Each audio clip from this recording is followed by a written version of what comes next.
Welcome to this episode of the Strong Kind Podcast. This episode is with Dr. Sam Amadeo. She is a neurologic clinical specialist. She's a physical therapist. We talked a lot about stroke recovery and how the system that we currently have does not serve people amazingly well.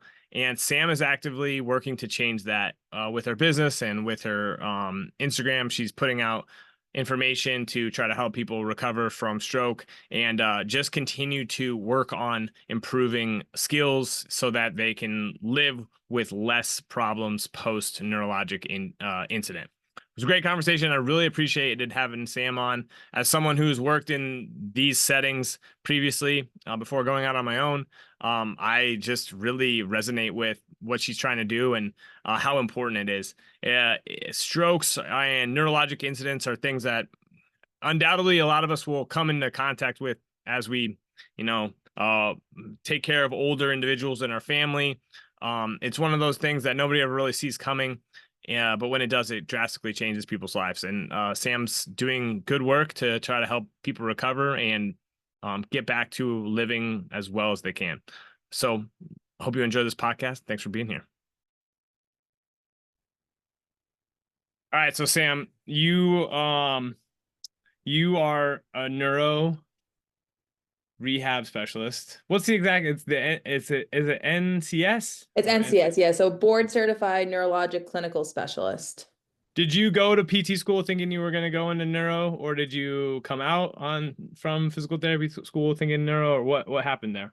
So I always wanted to do neuro because I loved just like neuroanatomy and like always like loved like I was just fascinated by that part of like the body in general. But and then in addition to that, like I wasn't really a huge sports person. Well, never was, not huge, I just was not a sports person. Okay. So it's not like I played any sports. So like I didn't have a connection to other parts of PT.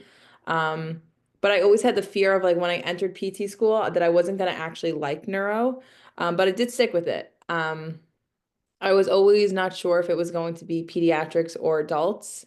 Um, I do currently work with pediatrics as well, because it is fun and it's just like a good opportunity. But my heart is with adult neuro. Yeah. What makes you say that?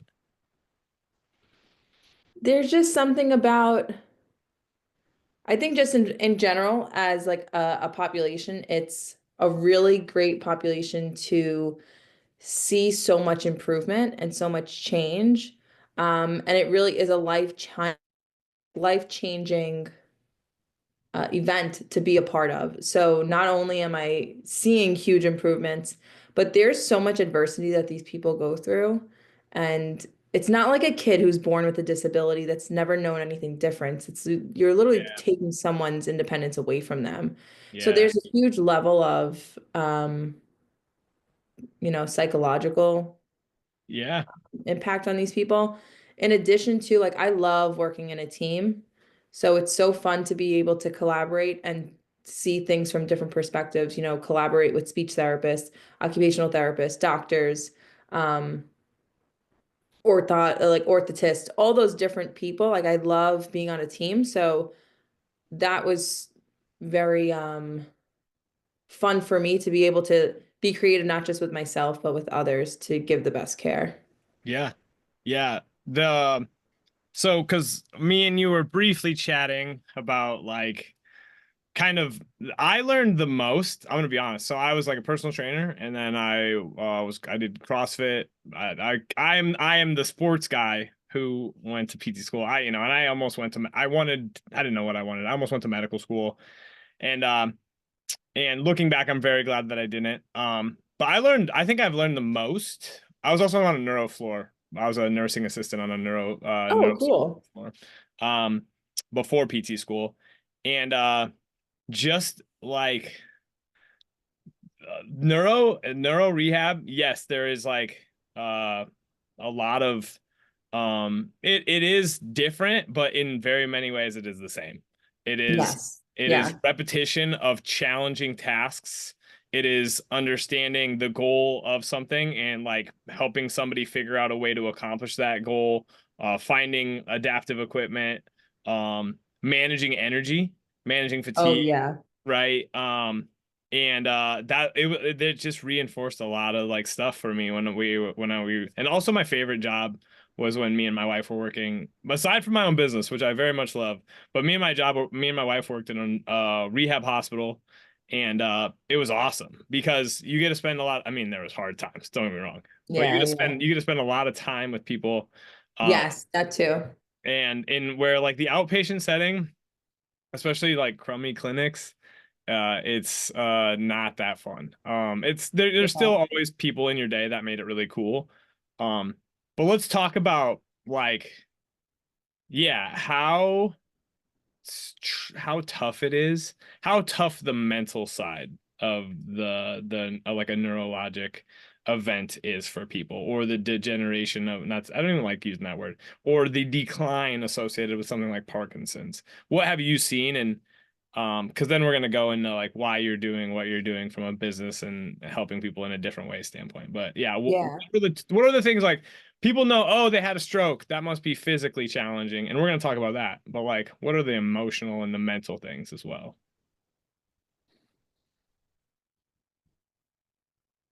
I I think unfortunately a lot of people see it as not superficial, but they see it as very, you lost that physical capability, but I don't think it comes off as obviously that when you lose the physical ability to do things, you lose a lot of your independence and decision making as a person. So it's not just, oh, I'm having difficulty with walking. It's that because I can't walk or because I can't transfer or I can't drive, I now have to rely on so many other people in my life, which not only takes a lot of autonomy away from the person, but it gives you the feeling of now I'm a burden. So Yeah. I think that a lot of these people, I mean, I've even worked with young stroke survivors, like 30s, right after, like postpartum, after they've given birth and they've had some devastating hemorrhagic stroke, where you're entering this new, you're in life to take care of other people, and now, you're a mom, you're a dad, and that's what your role is to take care of others, and now everyone is taking care of you. So it's a huge role reversal. Um, in addition to that feeling of being a burden to other people. Yeah. Yeah. Um, and I think it because of there's not a lot of clarity in when things will get better or if they will get better. Mm-hmm. So it's not like, okay, I broke my leg, 8 to 10 weeks. I do the rehab and I know that bone's going. It's a lot of mystery of when am I going to recover? How much will I recover? So you've lost control. These people have lost control. And the little bit of control that they would like to have is knowing when things will return to normal, but they may not return to normal. So I think the loss of independence, the feeling of being a burden, and then the huge question mark of where you can't even project the trajectory of your life afterwards, for a very Yeah. long period of time. Yeah. Yeah. That's a very good way of putting well, there's two big things in there. Yeah, the stroke, like it's one thing for, it's like it's never good, but it's one thing for it to happen to somebody when they're 80 years old, right? Yeah. But it's the thing that people don't see until it's like, happens to a loved one, is like when it happens to a young person or a relatively young person, or like a mom, who has a stroke during, oh man, I like my brain was going there like 2 months ago, when my wife Yeah. was having a kid, right? And that's also like the hard part of about being a medical professional, is like you legitimately like see things that you never would have been aware of, and Yeah. it Yeah. gets tricky, right? Because then but yeah, like that that level of, that was always something that struck me, was it when one person who was independent like is no longer that way, at least temporarily, right? And like it is hard not to feel like you are a burden, right? To all the people around you. And if Yeah. you're living life and things are generally good, and then you have some setback like this, it's really hard to find the meaning in it, right? Like Yeah. why me is a big thing. Yeah, yeah. Right. And I think a lot of people look for that why because it's almost comforting as to, why did this happen? You know, me and the doctors are still trying to figure out what's going on. But there are so many things like when I speak to people and I, educate, I always just try to talk about like the things that you do have control over, even if you never find out why. Yeah. All of those modifiable risk factors that we can just do now or post-stroke are huge impactors for what you can actually physically do for yourself to prevent difficulties later on or to maximize what you have right now. So, I hate to provide people with a list of to-dos, but when you're really searching for why, like holding on to the things that you do have control over does really help. Yeah. So, I think offering whatever you can to someone is helpful. Like I was just working with someone the other day, one of my in-person clients, and um, unfortunately, her occupational therapist and outpatient discharged her because she has a lot of spasticity in her arm, but she never taught her how to dress herself, like get use compensatory patterns and equipment to put on shoes and socks and which is just mind-boggling to me. So that's something we've Yeah. worked on and I'm like we can use your right arm just in a different way right now. And then just to know that there is some function there. There is some purpose to having this arm still gives a little bit of help just mentally knowing like, okay, maybe I can't use it completely right now, but I can use it. So Yeah. trying to Yeah. put a little bit of positive in use, even when things are as grim as they possibly can be. Well, and I think I one of the tricky things, like we're always humans are always trying to create meaning, right? And Yeah. the unfortunate nature of a lot of things in life is sometimes like stuff just happens. um it can be really, really tricky, and it's really hard to move forward in life. Like moving forward is really hard into the uncertainty of life, especially when the past has maybe kind of beat you up a little bit, right? But Mhm. yeah, it's also really hard because it's like life's already hard, right? And then like it just got harder. Yeah. Right. And of like went for somebody that's undergone a neurological event or they've had a problem, right? And um it is like, are you from you're I'm like, I don't want to say are you, but I'm like, are you familiar with like post-traumatic growth? Um, I don't know if I'd say that specific term, but Yeah. like the person that you are after some sort of a trauma happens to you, yes. Do you see my Like dog in the background just laying on the floor right there? no. That's I literally see him now, but I love it. My Phoebe produced I him. just I noticed him. literally I'm like, looks yeah. like there's a dead potato in the corner. No, I'm like, I love it. What kind of dog do you have? He's a mutt. He's like a miniature golden retriever looking Okay. I love it.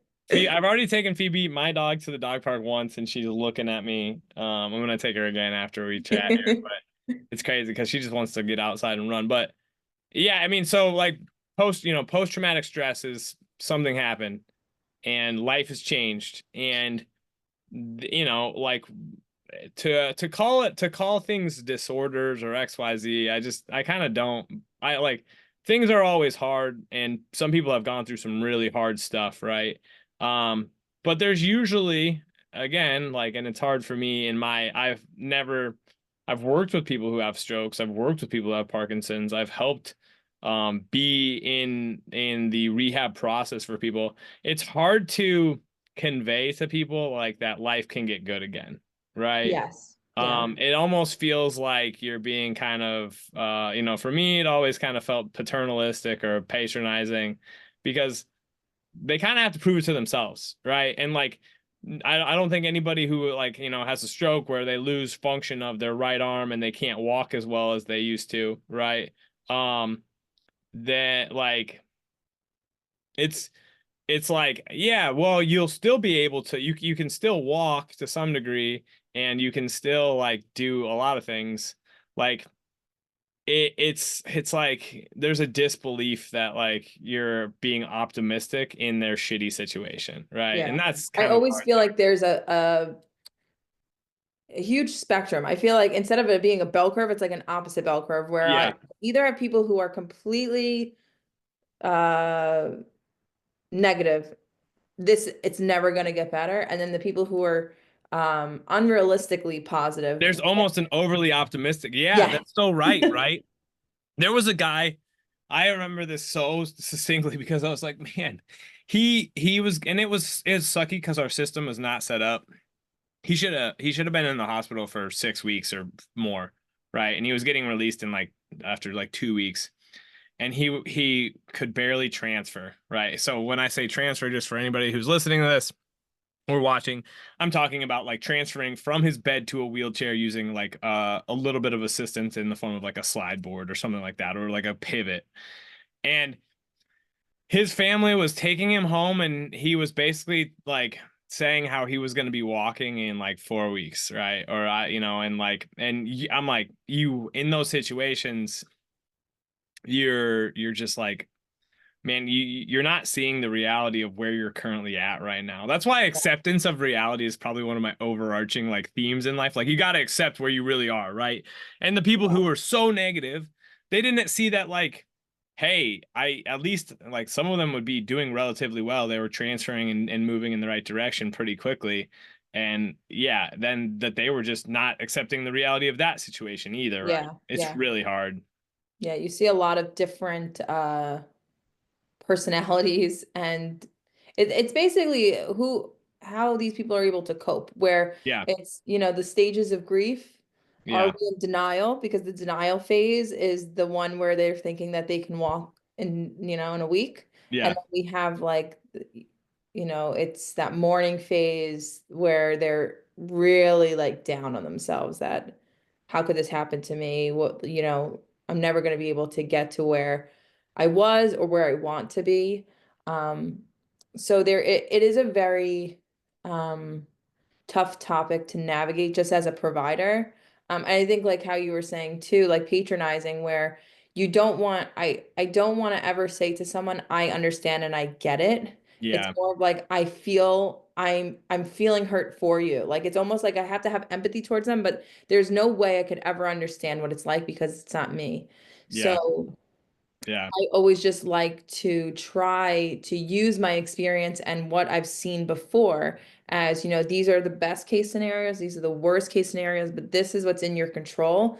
That if we were to make a tipping scale, if you did everything that's in your control, we're tipping more towards a positive prognosis and outcome than if we were to do the opposite. So and giving that, I mean, kind of giving a little tip, like moving forward towards the mission of my business was really that kind of like you said, a lot of people get discharged too soon, and unfortunately, it's just the way that healthcare is. Where I was just explaining it to a patient the other day that there's a bundle payment system where it's like, okay, you had a stroke. The hospital gets paid 30 grand, no matter if you're there 3 days or 10 days. So guess what? They want to kick you out in 3 days because then they could get however many more other strokes in within 10 Yeah, days. It's yeah. unfortunate. It's super unfortunate.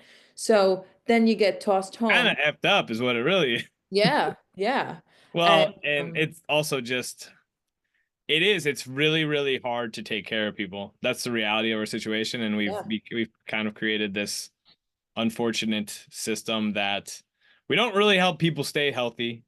And when people get sick, we don't really have the capacity to really treat them well for a long period of time, right? And yeah, the recovery process of a lot of things. So we're gonna get in this. I don't want to shoot us too far offside, but like, yeah. So keep going. But I do. I want to ask you this though. You've mentioned a few times the things in people's control, right? What are typically the things in people's control?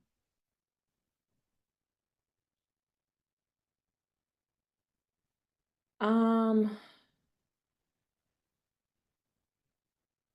there's a huge spectrum of it, but I would say more so for someone like if we're thinking about stroke, Yeah, it's really the lifestyle modifications that you can make now that are going to set you up for success now and for the future. So we're going to maximize your recovery now because of these choices, but also we're going to prevent future issues in the future. So whether that be preventing an orthopedic condition from arising because we're doing good training now, or reducing obesity and all these other comorbidities that could make life for you harder and also put you in positions for worser health in the future. Yeah. Um, so I think like identifying things that you really do, you can physically change yourself to maximize where you are now and maximize where you're going. Yeah. But in addition to that, I think your attitude and your outlook on the situation. So really being realistic and having a really good balance of feeling, this is a devastating thing for me. It's a devastating thing for my family, but having this positivity or this motivation, having those more I guess, actionable type feelings about where you currently are is just going to set you up for more success too. So really managing both like your physical things that you can do and then that mental health part of it, because that's all just going to put you in a positive trajectory. Yeah. Um, Yeah. Even if that means right now you need help or right now you need to uh, focus on smaller things. It's kind of like you can't take care of others if you don't take care of yourself first. So Yeah. figuring out what you have, what you can do now for yourself and to make yourself feel good for others as well. Ways that, if you want to help your kids right now, how you can do that, how you can spend time in a positive way that's not, you know, that doesn't require too much work or too much energy for the whole family and yourself. What does that look like right now and being realistic about it and then changing that mind as we go because you're never really stuck where you're at. You just always want to evolve as you're going. Yeah. I think so much of I mean, we've touched on it, but so much of it is like, on in the rehab space as well, getting back to function but like the motivation, like getting people to just see that things can get better, and um, the physical, I'm a big non-dualistic proponent. Like there's no real separation between the mind and the body for humans, right? Like, Yeah, but yeah, the managing the mental side of it, right? Managing the fact that like it's gonna be harder for a long time. You're gonna have to also like there's a tremendous financial burden. Like it can be so scary. Not and depends on who you are and depends on what you have yeah, going, but like just even like putting in a ramp in somebody's home because they need to like access their house with a wheelchair or whatever. Like those are the things that like I think a big piece of why like I just want to have you on and just like uh talk about this stuff is because like we've been exposed to it, right? And yeah, a lot of people have been exposed to it when it happens to their family or to someone they love, right? But like the average person isn't exposed to the unfortunate side of this, and I think the more caring and empathetic we are in regards to all like this type of stuff as a humankind can be really beneficial, right? yeah. Just the intricacies of it. I mean, one thing that ever since I was in PT school, notice is every time I'm at a restaurant, I'm like, this bathroom is not handicap accessible. Oh yeah. And even if it is, it really isn't half the time. Yeah. Yeah. Is there enough turning radius for a wheelchair? Where's this set up between even just the position of the toilet paper within the stall of like, Yeah. okay, this is a handicap bathroom, but the toilet paper is all the way over there. Yeah. And, Yeah. or just the size of the door to get in. Okay, yeah, we have a stall that can fit a wheelchair, but you can't even get into the bathroom. Yeah. So, Yeah. It's pretty wild, right? mind-boggling. Yeah. And so like let's talk about where where we are currently failing people when it comes to post stroke or neurological care. Where do you think, and these aren't like, I mean, these are criticisms, but they're not like specific criticisms anybody. They're like criticisms of the system that we've created over the past Yeah. 30 years, right? And you can name names of people. I don't know. I don't think you need to. I mean, I just think the preparation is off where, there's only so much we can control with length of stay. I mean, what we've even expressed today is like there's all of this that we have to tackle, but Yeah. prioritizing for discharge home and setting up someone for success at home, I think is where we fail the most because and it doesn't even have to just be the therapists or the model of the care. It's the scheduling, just scheduling and like trying to get a caregiver in the hospital to train them what for 10 minutes to go home. Like just to get them on the schedule is always tough. So I think that huge transition between where you have an army in patient and then you go home and you're on an island by yourself, there's too big of a jump, unfortunately. Yeah. And we try to bridge that with home care services, but it's not the same. It's you cannot compare the the care that you get when everyone is in the same place at the same time in a hospital, in a very controlled place with a bed that moves up and down and someone pushing you in your wheelchair wherever you have to go, answering you with a bell, and the people take shifts so they get to go home and take a rest Yeah. to now being in your house with a wife or a husband that's taking care of you 24/7 to Yep. things that aren't made for you. And then also by someone who's never worked with someone with a stroke before. You go from experienced help to unexperienced help, and people don't have that point person to hold on to and ask questions to, even if they seem silly, but I'm having a hard time navigating the kitchen. And it could just be that outside perspective of a rehab professional to say, the most important things, bring them down to eye level so you don't have to reach up into cabinets and risk falling. That's like a huge thing that we teach patients, but unless you have someone to tell you that, you're not going to think of something as easy and simple as that. Yeah. So I Yeah. think that transition between inpatient and outpatient is the biggest issue in our, Yeah. current model. Yeah. Well, because it's even when it's kind of done poorly, the inpatient is Yeah. still a lot more care than people are going to get at home, right? Yeah. And there's Yeah. a lot, it's definitely set up a lot more for people to be relatively safe, right? And to actually, to some extent, do things, right? Whereas, like, if you go home, like, some people just get into a chair or they get into a bed and then they never leave, right? And because they're either afraid or they don't have the capacity to move. Hopefully, they've gotten past that point, right? Um, Yeah. and so, yeah, it's wild. Like, we've talked about this a little bit, but like, strokes are not something that most people are like ever necessarily. Me and you do. We probably like, oh God. But how do we manage, like, what are the risks? What are the things, the factors that contribute to strokes? There's not one causal factor, obviously. For there's not a singular cause. There are to some extent in some cases, Yeah. right? But like, uh, what are the things that people can do to take care of themselves on the front end? Because even then, like, I worked with a guy one time who was really strong and a very fit guy, had a stroke. Yeah. Him being really strong and fit helped him with recovery, but he Yes. still had a freaking stroke and he still had a pretty significant deficits that took a long time to get back, right? Yeah. So So those it's are the hard. things that like we can't control. Like, Yeah. so say for instance, you have a genetic disposition to people in your family who have had stroke. Yep.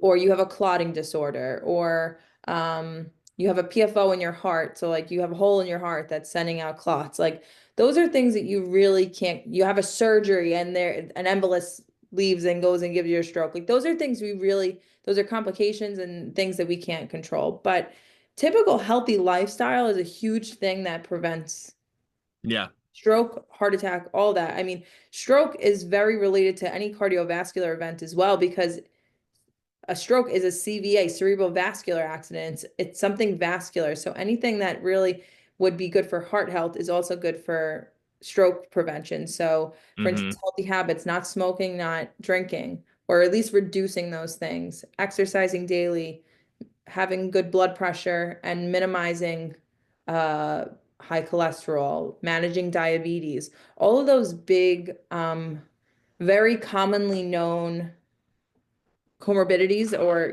diseases that people present with. Hmm. I feel like we kind of refer to them in the hospital as like, oh, it's an unhealthy chart. It's like all those things that kind of all come together as huge things that'll put someone at a higher risk for having something like a stroke. And then kind of like you said, we always predict about returning back to prior level of function. So if your prior level of function was walking maybe 500 steps a day in your house, it's that's what we're predicting you to get back to Yeah. afterwards. So, Yeah. because we can only, I mean, and that you're lucky if you're going to get there with, many other complications that can come along with being an unhealthy person, but, or someone who has all of these comorbidities. So I think, because of a huge reliance in like the world today on medications and just managing symptoms versus really making lifestyle change to manage our health is like a huge thing that would help prevent the the risk of having something as serious as a stroke happen. Yeah. I'm here. I'm with you. It's like, I mean, I'm a physical training guy, but I wholeheartedly believe like a lot of people should go work in nursing homes. Like we should make it like mandatory. I can't say that. Go work in nursing homes. Go empty bedpans. Like, and it's not that people like choose to get sick, right? I think it just when you've seen it enough and you like I know that people can get healthier. It just takes a lot of freaking work. Yeah, And you yeah, have to kind of believe that you can do it, right? And like I've seen nurses who don't believe that they can get healthy, right? Despite that, when you look at them from a 10,000-foot view, it's like, well, look at your lifestyle. And you work a hard job, but you don't manage any of the factors that you can manage, right? Um, but you said it. Like the biggest predictor after injury is of where you're going to get to is where you were before, right? yeah, And yeah, what you can potentially get to, right? And the bigger your capacity was previously, the better off you're probably going to be, right? Um, exactly. so like, let's talk about, And but I'm just going to stop you quick. I yeah, think this is something I've always mentioned too. When you need help, the the more unhealthy you are, the harder it is for other people to take care of you. yeah, I mean, I've always, even just a height, that you don't even have to be, we're talking about size or weight or whatever, but when I was working with a big person, 6'4", big heavy guy, compared to like a little old grandma, 5'1", I could do way more with the 5'1" little yeah, old grandma than the big 6'4". So just imagine having extra weight on you and all these other things that we have to worry about, your skin checks, blah blah, changing on a bedpan. So like if we're thinking just being like healthy weight wise, unfortunately the more unhealthy you are, the harder it is to take care of you. And yeah. not that you're going to get worse care, but care is going to take a lot more effort.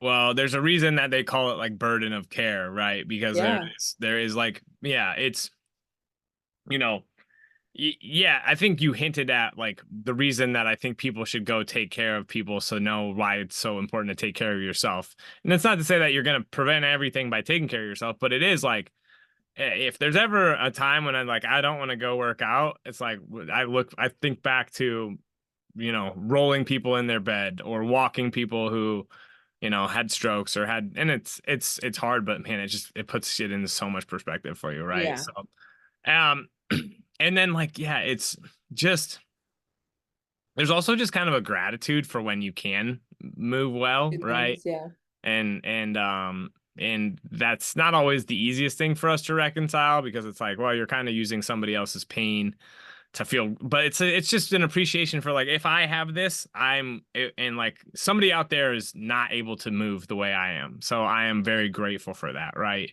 Um and yeah, it's just people just don't see it, right? We don't talk about it, we don't show it. And when we do show it, it's like it's only like the major comeback story that went well type of thing, right? yeah, yeah. Um so when you're like how long can people make progress after stroke, because this is a big, and there's definitely a spectrum. There's definitely, differences in where the stroke was and how bad it was and all sorts of things. But let's just say, you know, let's take, I don't want to sensationalize it too much. Take somebody you've seen had pretty big deficits, and how far they were able to come back. Like that was what we would hope to have happen, or have you had that happen? Like that Yeah. type of thing. Does that make sense? Yeah. So I would say that usually when people ask me that question, I take it kind of in two parts because people, just like people with brains in general, with a body, no matter your condition, whatever you're struggling with, whatever current level of function you're at, if you practice something and do it every day, you will progress in that thing. Yeah. So aside from thinking about neuro recovery, just improving your ability to walk, move, better endurance, better strength, any person who works on that will get better. So for someone with a stroke, it's the same thing where if you work on your strength, if you work on your balance, if you continue to challenge yourself and challenge your body and mind, you are going to get better. Now, from a neurologic recovery, typically it's always like you will have the most recovery. So we will see the most dramatic change within the first year because Hmm. so much of that is spontaneous recovery. And also you're starting, it's kind of like you're at the beginning of a skill. So just think if you're like really trying to get good at running or weightlifting, you see huge gains right in the beginning because you're going from nothing to something. Yeah. And same thing like neurologic recovery too, where you're starting from so low and you're making big improvements. So typically the biggest improvement, so like the quickest slope is in the beginning, the first Yeah. year. Yeah. But there's progress to be made forever. I mean, neuroplasticity isn't just a thing for people with brain injury, it's Yeah. for everybody. Yeah. So your brain is just is struggling to do it more efficiently when it is injured, and there's maybe less healthy brain tissue to have neuroplastic changes, but someone who has had a stroke can see progress for their lifetime Yeah. as long as they're doing those things to drive change and drive improvement. Yeah. Do you read any like Norman Deutsch? Have you read like The Brain That Changes Itself? Oh, yes, I did read that. Okay. I think it's not, is it Norman Deutsch? I think I it's, read it a long time ago, though, so yeah. Yeah. I Well, it's probably should reread. the underlying principle of The Brain That Changes Itself is like with like usually this is the thing about humans is like frustration is actually what helps us change the brain. Like literally when you brush up against the edge of your capacity and you start to get frustrated is when you make Mhm. change, right? Yeah, But guess how much we actually enjoy like being like that way, right? Until you learn to like that type of thing where you're frustrated, right? Because yeah, I used to, people would be like, well, you got to get comfortable with being uncomfortable. I'm like, what the hell does that mean? But it really is like, you got to get good at leaning into the challenge that's in front of you. Right. yeah, Um, yeah. and, uh, so the brain that changes itself is like, there's books that it's like, if, if something were to happen to me that, this is kind of in my philosophy in life in general, it's like, if something were to happen to me, I would look for any example of somebody who like got back or who like did it well, who recovered well, right? Or who succeeded. And a lot of it was like the brain that changes itself is just that, your brain is really good at, if we used to think, did you know that Broca's area is actually like kind of a BS concept? Like I just learned, Really? yeah, like Broca's area is not like, just because you have a stroke in Broca's area does not like, there's just, your brain is more complicated than that little glob That little blob, yeah. being responsible for like your expressive, right? Like, Yes. yeah, right. So if you want a good book, How Emotions Are Made, is, I'm listening to it right now, and it's the same stuff. It's Okay, like I'll write it down. how emotions are made. Because I actually think neuroscience or neuroplasticity is the foundation of everything. Like Oh, for that's sure. my optimism. That's my optimism about people is based on, well, neuroscience. Like you can change. It just takes a lot of repetitions. It takes being in a different Yes. environment, right?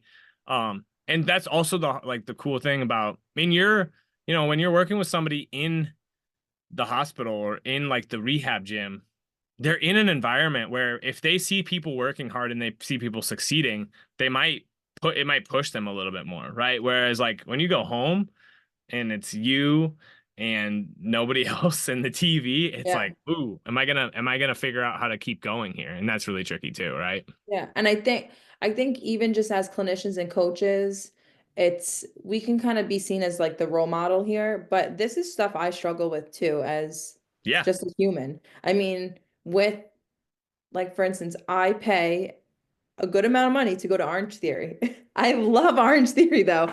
I love working out. I hate getting there. And it's Yeah. very hard for me to get motivated to get off my couch and go after I have a long day of work.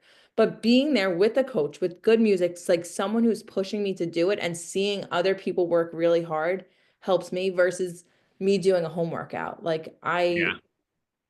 I give you all the credit for getting in a really strong, hard home workout because you really have to act. You're in an environment that's meant to be cozy.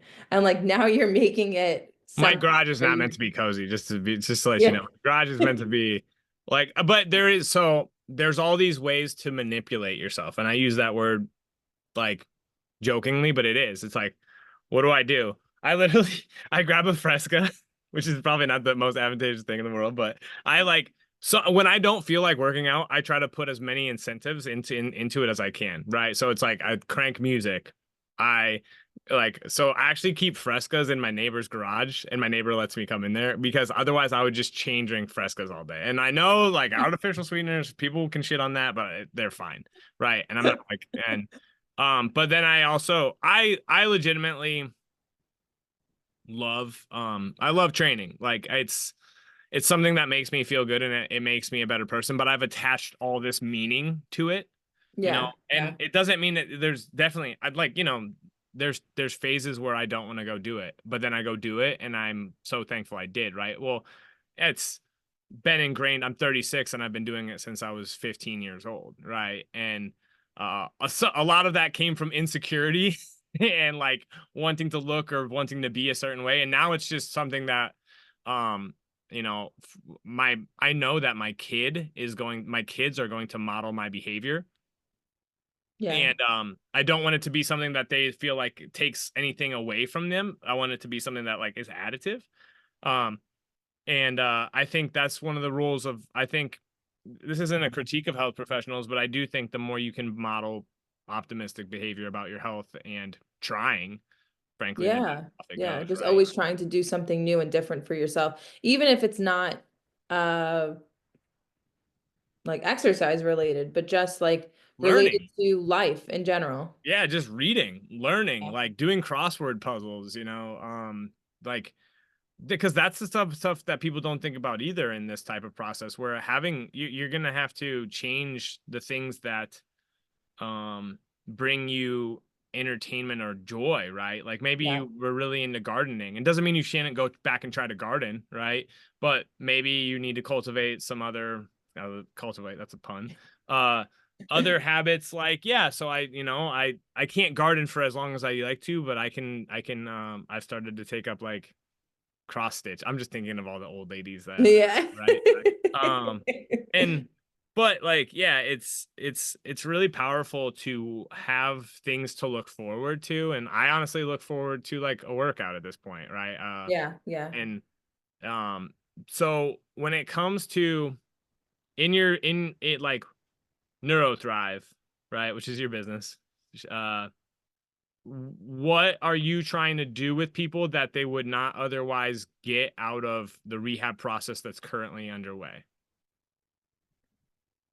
I think there's two main things that I really seek for people to get from working with me. And it's one, me, so that you are able to have someone in your back pocket that's educated and has an expertise in the things that you are struggling with so that you don't feel alone and that you feel empowered to be able to do things where you almost get the right you get the check mark to say go ahead, let's try it. Or Yeah. if you want to try it, we can do it a certain way so that if you want to get better at something, you have the ability, but you know that you're doing it in the right way. So you're more likely to be successful. And then that takes a lot of fear out of movement and out of progress and all of that because you have it's like having calling your mom for help Yeah.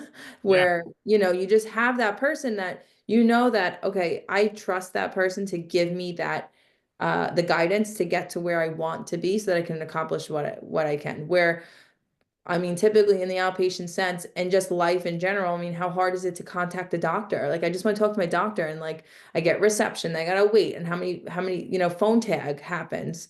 But you have that point person to be able to reach out to, which makes the process of improving and starting a new habit and getting into a healthier lifestyle easier. Yeah. And I think the second thing is um, it being very self-directed and autonomous, Yeah. where so much, I mean, specifically in this population, as I mentioned before, there's a loss of autonomy, there's a loss of independence, and this we work together. I don't work for you, you don't work for me. You're not doing this so that I can get something out of it. We are literally a team so that when you make goals, they're goals that you know about and you know exactly how to get there and you're the person working to do them. It's I'm giving you the keys to get there and the I'm basically the GPS telling you how to get there, but you Yeah. have to actually drive the car and get there yourself. Yeah. So I think it pulls people away from that victim mentality, the mentality of I can't do things for myself, and it gives back that control that I was talking about, where they're the one that's physically choosing to do it, following the plan, and going through with the plan to make those big changes and meet the goals that they set for themselves. So that autonomous nature of rehab coaching with NeuroThrive kind of emulates that. Yeah. I always say I'm just helping make decisions, right? Yeah, It's like, which is actually like super, super valuable, right? And I think because like it's not gonna stick if people don't do it, right? And it's not yeah, gonna, yeah, and that's the tricky part too, is people will go and they might get some rehab, but I'm sure you've seen repeat customers. That's a yeah, big yeah, of problem course. in any of the rehab spaces, the neuro space. Not that they had strokes, but that they had a stroke and then they come back to the rehab hospital after the fact because they're falling or XYZ, right? Yeah, yeah, Um, so yeah, I think like you're 100% on it that the autonomy and the self-direction is key.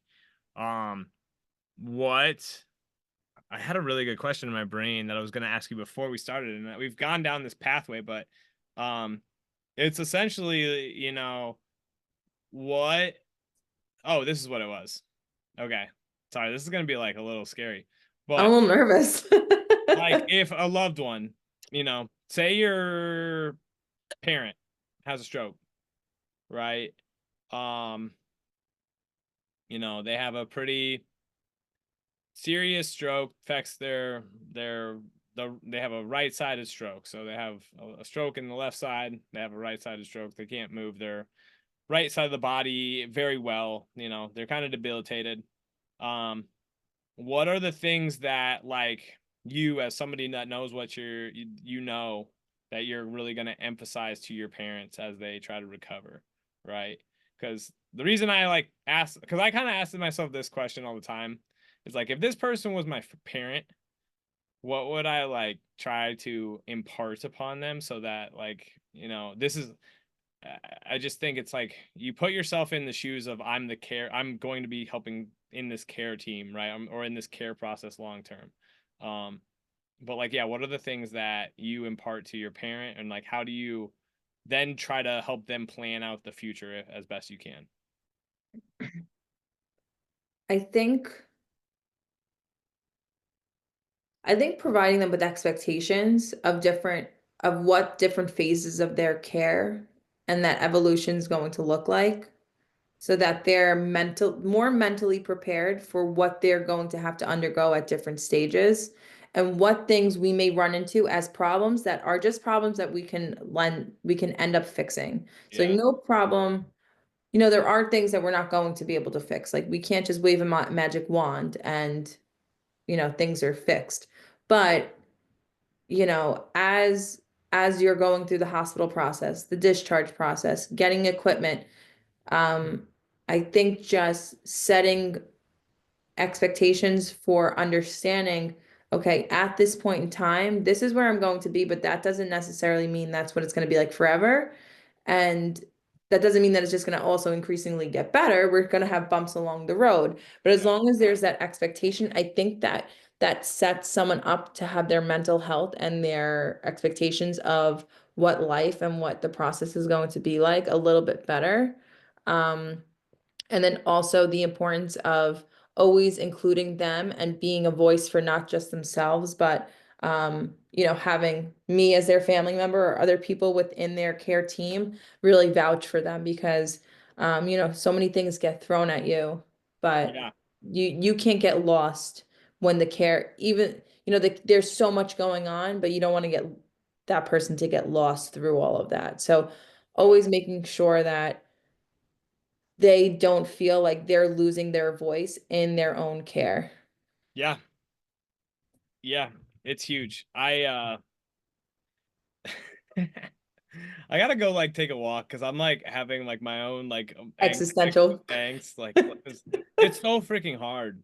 Like it's so hard, right? And there's such amazing people, whether it's that, I remember a lady like God, we should like debrief this. I remember a lady that she had a pretty severe stroke, and it was like a left hemorrhagic stroke, and she was pretty much like flaccid on the right side, and she was aphasic, and we were in there and we were working on transfers, and then OT would come in, and I just remember like I'll never forget the look of like just fear on her Yeah, face, like just the overwhelm and like just like is this ever gonna get like better and not being able to communicate, right? It was so hard, yeah, and it just crushed me.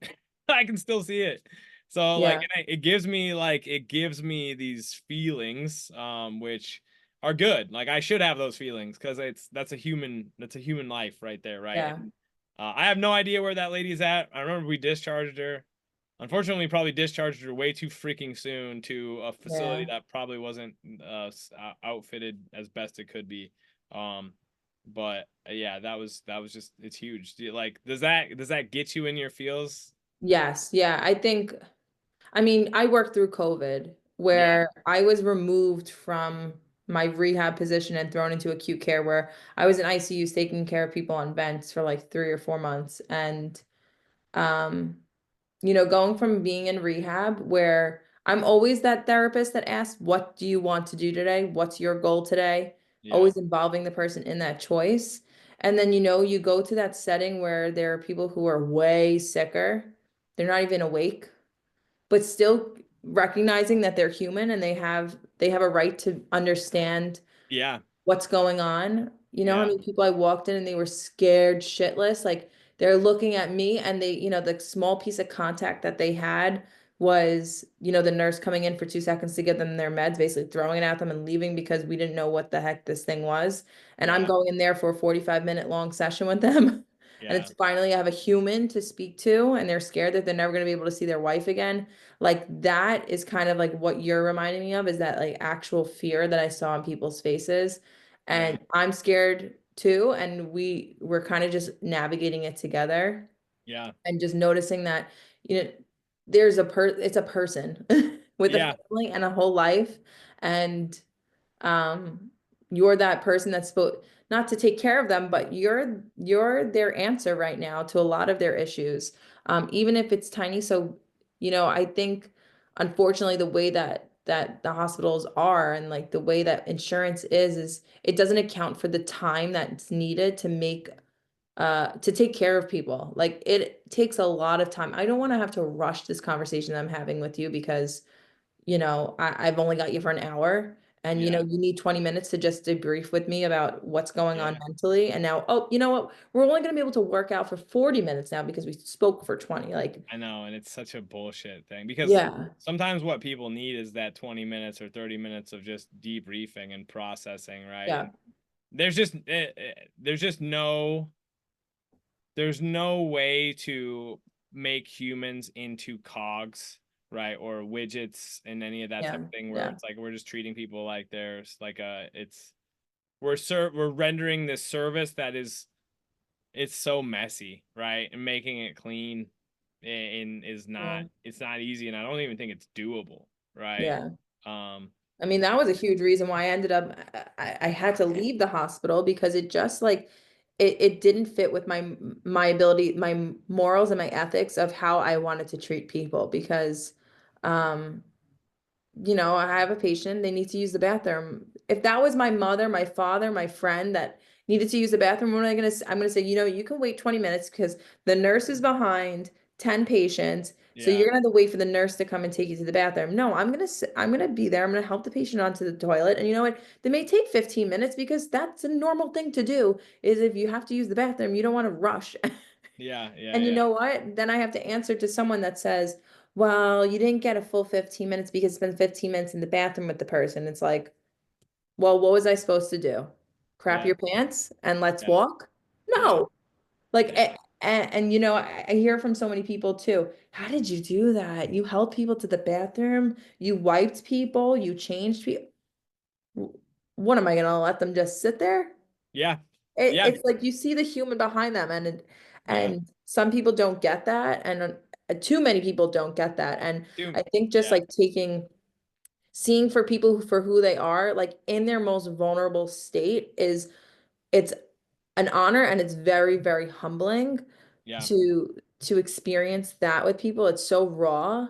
And when they trust you in that, like there is no better feeling on this earth. Like God placed us in this position to help these people. Like it can yeah, make me emotional just thinking about it because of how much how much I've been able to help people, even with the slightest thing like that of, oh my God, thank you for helping me get my bra on. I feel like a regular person today. yeah, So yeah, I think that is really what makes us like rehab professionals so much different than other people. It's yeah, like things like we understand how much that those little things in life have so much meaning to people.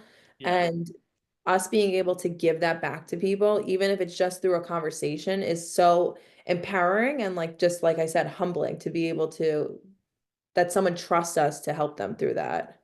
Yeah. I mean, I wrote about this the other day. It's I my first ever night shift as like a nursing assistant. I had a lady in a bed who had C. diff and we cleaned her up like 7 times. And I was like, I started to ask myself, like, is this worth it?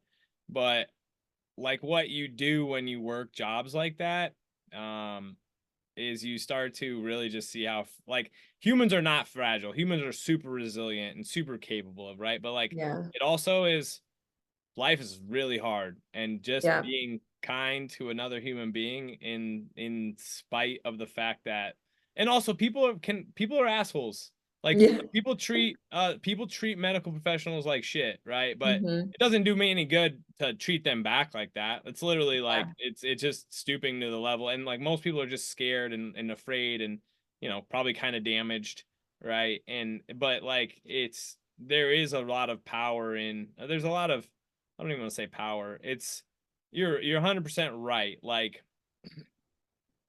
learning that they're that or being there in for somebody when they're so low and you're just trying to help them just have a little bit of dignity in a really low period of time is really powerful, right? Yeah. And it can Yeah. literally be a turning point for people, moving in the direction of a better way, right? Or but it's not easy for sure. So No. yeah. No, we got it's see, this is the power of it too. We got like 50 minutes in before I got to a really, juicy question. But like that's it's just humans are hard. I think we're messy and I think we just we make it so we're not messy. We like think we're not messy, right? But we are. So um Yeah, and that kind of goes back to the whole healthcare model. Like it's not as simple as referral, eval. treat 2 times a week for 12 weeks and see you around. Like there are so many more layers than that. And I mean, even school teaches you like this is a person who has a knee replacement. It's like, no, the person doesn't just have a knee replacement. They also have a heart. They also have a brain. Like Yeah. there's all these other things that kind of go into taking care of a human as a whole. Yeah. And it's a lot. There's a lot to do. Yeah. No, 100%. It's crazy. It's it is just infinitely it, and this is like where my optimism is like tragic, because it's like all those things are there's opportunities to help people because of the messiness, right? Yeah. Like and yeah, it's just not simple. And um but I like, honestly, it all kind of comes back to like I appreciate that there's people like you out there that want to help people post stroke. I want to help people not have strokes. I think they're both one and the same. Those are both meaningful and Yeah, helpful, yeah. right? Because there's always gonna be. I don't think we're ever gonna get to a point where people don't have strokes. I think No, hopefully we get no, better at it, but unfortunately. I don't know if that's true. Um, Sam, where can people find you? And yeah, pitch yourself here. Well, you can find me very easily on Instagram at Dr. Sam, drsam.neurothrivegt. You can easily also find me on Facebook. I have a Facebook page. It's Neurothrive, Neurologic Physical Therapy and Wellness. You can DM, message, post, whatever you'd like. And then also just my email, drsam.neurothrivegt@gmail.com. Super, super easy. It's all the same thing. Yeah, yeah, Uh, don't no, be shy, afraid. Just another thing, we are just humans too. yeah, I'm yeah, just a 100%. human. Yeah, you're just a human trying to help other humans, right? Yeah, In a way that you believe in, right? And that's the hard part too. Like you start to venture from the traditional model, and like people are like, "Well, can that even work?" And it's like, "Well, it can. I think it can work, and I damn sure hope it does, because if what we're doing right now ain't working, right?" So, yeah, no, I love it. So I'll link those things, and this has been fun. I appreciate you, yeah, and yeah. I appreciate you. It was I hope awesome. I hope it was enjoyable. Yes, it definitely was. I could talk for probably another 5 hours with you. I think we could keep going deeper and deeper. I'm trying not to turn this into a 4-hour podcast, but like it's crazy because like just the first 45 minutes, it's like you are like starting to get into the stuff. It's wild. But no, I appreciate you a ton, and have a great Friday. Yeah, definitely. Thanks, Dave. Peace. Bye. Bye.